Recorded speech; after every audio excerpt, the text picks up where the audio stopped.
करने के लिए निकला, उसको पुलिस ने चोर बता दिया और फिर कहा कि उसने आत्महत्या कर ली। ये किसी के गले से नहीं उतरेगी बात। ये बच्चा पहली बार जिंदगी में पहली बार अकेले अपने घर से बाहर निकला और अग्निवीर की परीक्षा देकर वापस रास्ते में था। होटल के उसके जो फोन है उसके स्क्रीनशॉट्स अगर आपने देखे होंगे जो हमने डाले हैं फेसबुक वगैरह पे, उसमें साफ है कि वो लोकेशन मांग रहा है किसी की, फिर वो जा रहा है कहीं घूमने। तो और उसकी बात होती है उसके भाई से, फोन रिकॉर्ड्स आप चेक करेंगे तो भाई से बातचीत तो निकल आएगी। वो कहता है कि मैं अपने दोस्तों के साथ हूँ, रात के 9:30 बजे, सब बढ़िया है। उसके बाद ऐसा क्या होता है कि जब वो होटल आता है और वो जो 4 लोग उसके साथ आते हैं, उसके 4 दोस्त या जो भी हैं वो लोग, वो वहां से गायब हो जाते हैं। उन्होंने गाड़ी बुला रखी होती है, वो वहां से चले जाते हैं। और उसके बाद अगर कोई वहां पे बचता है तो वो बच्चा, और उस बच्चे को पुलिस उठाकर ले जाती है। पुलिस उसको पहले, क्योंकि तपोवन का एरिया है तो मुनि की रेती चौकी में ले जाते हैं, मुनि की रेती से उसको भेजा जाता है लक्ष्मण झूला थाने में। अब आप मुझे बताइए कि पुलिस क्या कह रही है? पुलिस कह रही है कि एक पीआरडी जवान के साथ उसे बैरक में बिठाया गया क्योंकि हमारे पास कोई लिखित कंप्लेंट नहीं थी। तो लिखित कंप्लेंट नहीं थी तो आपने उसको हिरासत में लिया कैसे? ये इलीगल डिटेंशन नहीं हुआ? लीगली बताइए ना आप मुझे। इलीगल डिटेंशन किया पुलिस ने।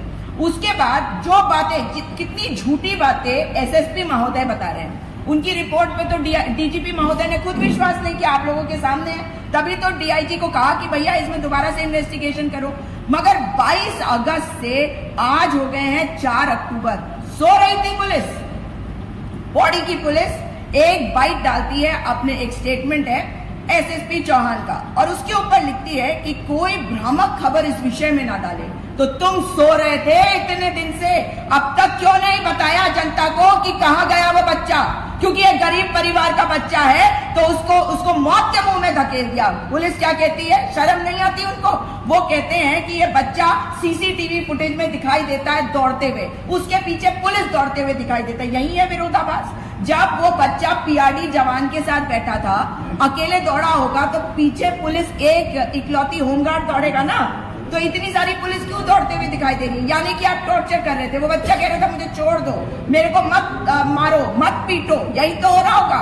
और उसके बाद जब वो बच्चा अगर इनकी ही बात को मान लेते, मैं नहीं मानती कि वो छलांग लगाया होगा उसने, लेकिन इनकी बात मानते एक मिनट के लिए, अगर उसने छलांग भी लगाई तो तुम बॉडी को ढूंढोगे नहीं, उस बच्चे को बचाने की कोशिश नहीं करोगे पहले। यानी कि तुम समझ गए थे कि उस पे इतने घाव लगे हुए हैं कि अगर तुमने बचा दिया तो पोस्टमार्टम रिपोर्ट में सब कुछ आ जाएगी। उसके बाद एक बॉडी को भी दिखाया जाता है परिवार को।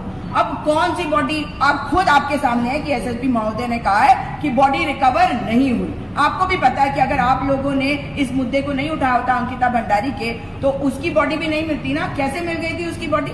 ये बच्चे की पुलिस के सामने, ये कोई घटना नहीं हुई अंकिता भंडारी का की घटना हुई फिर पुलिस ने ढूंढा, ये पुलिस के सामने की घटना है। पुलिस की संलिप्तता देखिए कि वो बच्चा कूदता है पुलिस के सामने, इतनी सारी पुलिस उसके पीछे दौड़ रही है, वो उस बॉडी को सर्च नहीं करते। वो कहते हैं हमने सर्च कर दिया, उसकी सीसीटीवी फुटेज दिखाते ना, सर्च कर ले। और एक बहुत महत्वपूर्ण बात है, जो चोरी का सामान वो दिखा रहे हैं उसमें वो ये नहीं बता रहे कि बच्चे के पास से कितने पैसे मिले, की रेती चौकी ने दिया। तो आपके पास वो थैला तो आ गया जो आपने जब्त किया, जिसमें चोरी का सामान बता रहे हैं। परमार्थ निकेतन बिना किसी लिखित तहरीर के आपको कंप्लेंट करता है, आप बच्चे को उठा लेते हैं। कितने बड़े लोग हैं भाई परमार्थ निकेतन वाले, हैं? लेकिन एक गरीब का बच्चा जो है वो इंसान नहीं है, उसके माता पिता इंसान नहीं है। अब आप देखिए कि सीसीटीवी फुटेज ये वो नहीं दिखा पा रहे कि सर्चिंग कहाँ हो रही। सर्चिंग आपने देखा ना सड़क पे कैसे वो अपना कैमरा लेके घूमने लगते हैं। तो मुझे बताइए सीसीटीवी फुटेज क्यों नहीं दिखा पा रहे कि बच्चे को ढूंढ रहे हैं? बच्चे की बॉडी, जैसे अभी पिता ने कहा कि अगर वो डूबा तो बॉडी फूल के ऊपर आ जाएगी। अगर सर्च कर रहे होते तो मिल जाती बॉडी। मनोहर सिंह रावत का नाम आ रहा है। मनोहर सिंह रावत पहले भी एक केस में मैंने स्वयं उसके ऊपर केस किया था, उसने झूठी चार्जशीट तब भी करी थी एक एफआईआर में। मर्डर मामले में लोगों को फंसाने का काम जो मनोहर सिंह रावत करता है, वो थाने में अभी भी बैठा हुआ है।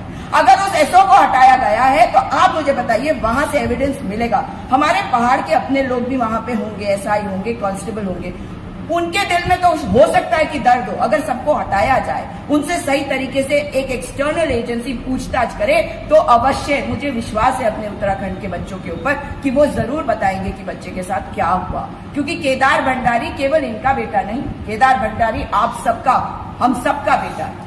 अगर अंकिता भंडारी हमारी बेटी है और उसके लिए हमने आवाज उठाई, तो हमें ये आवाज इसलिए उठानी पड़ेगी क्योंकि इसके बाद अगर दोबारा कहीं ऐसा होता है तो हम अपने आप को माफ नहीं कर पाएंगे। आप मुझे बताइए, पुलिस कस्टडी में अगर किसी की मृत्यु हुई तो जिम्मेदारी तो पुलिस की होती है, तो अब तक पुलिस के खिलाफ कोई कार्रवाई क्यों नहीं हुई?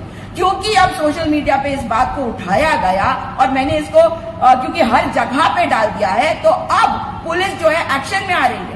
आप सुन रहे हैं कि किस तरीके से एक थाने को हटाया जा रहा है, और डीजीपी महोदय साफ है कि जो एसएसपी की रिपोर्ट है उस पर विश्वास नहीं करते। तो मेरा तो निवेदन डीजीपी महोदय से है कि सबसे पहले तो आप पूरे थाने को बर्खास्त करिए, और इसमें इन्वेस्टिगेशन एक्सटर्नल एजेंसी करवाने के लिए वे स्वयं कहेंगे तो वो बेहतर होगा, क्योंकि ये पूरी तरह से रणवीर सिंह वाला केस है। यहाँ पर पुलिस का इन्वॉल्वमेंट है। ये कोई अंकिता भंडारी वाले मैटर में कोई बाहरी अपराधी थे, उसमें पुलिस इन्वेस्टिगेट कर रही थी, लेकिन इस मैटर में अगर पुलिस ही है और पुलिस के पास पिता जाते हैं बार बार कंप्लेन लेकर, और पुलिस कंप्लेन नहीं लेती है, कह के मेरे खिलाफ कंप्लेंट है, मैं कैसे ले लूं? संतोष कुंवर ने कहा, जो एसओ था, जिसको अब हटा दिया गया, उसको हटाया ना अब, तो अगर अब उसको हटाया गया है और एसएसपी की रिपोर्ट को नहीं मानते डीजीपी महोदय, इसका मतलब है कि डीआईजी से इन्वेस्टिगेशन करवाने का साफ मतलब है कि कहीं ना कहीं बहुत बड़ा झालमेल है। पुलिस वालों की जितने बयान आएंगे अब सब विरोधाभासी आने वाले हैं, जितने आए हैं वो विरोधाभासी, क्योंकि इसमें दूध का दूध पानी का पानी तब होगा जब एक्सटर्नल एजेंसी इसमें पूरे का पूरा इन्वेस्टिगेट करेगी। और सबसे पहले थाना बर्खास्त हो, 302 का मुकदमा उनके खिलाफ नहीं होना चाहिए, आप बता दीजिए। 302 का मुकदमा पुलिस वालों के खिलाफ होना चाहिए, ये है हमारी मांग, तभी इंसाफ मिलेगा। बॉडी को रिकवर किया जाए, बताया जाए कि क्या सर्चिंग हो।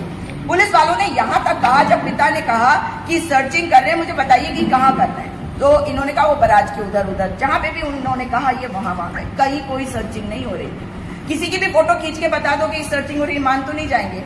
सीसीटीवी फुटेज में तो डेट टाइम सब आएगा ना, निकाल के दिखा दे कि सर्चिंग हो रही थी। भाई इतनी सारी त्रुटियां हैं, इसका मतलब है कि पुलिस जो है इस पूरे मामले को दबाने में लगी हुई है।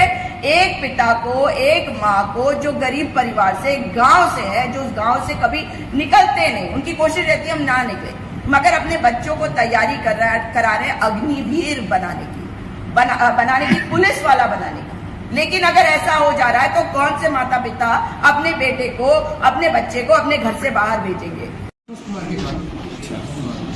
थाने के द्वारा आपको खबर बताया गया कि आपके बेटे के साथ ऐसा हो गया। हाँ, तो मैंने बोला पहले क्यों बताया तुमने? जब मिसिंग होगा तो बता रहे तुम, वो तो मुझे बच्चे से पता लग रहा है, मेरे साथ ही था, उससे पता लगा। आपने पुलिस में कितनी बार इनके विरुद्ध मामला एफआईआर करने की कोशिश के लिए एप्लीकेशन दी? मैंने 3-4 बार। तो कौन से थाने में दिया? वो पौड़ी वाले लक्ष्मणपुरा थाने में। उन्होंने नहीं सुना। जैसे मैं तब खड़ हो जाता अपने चाय पानी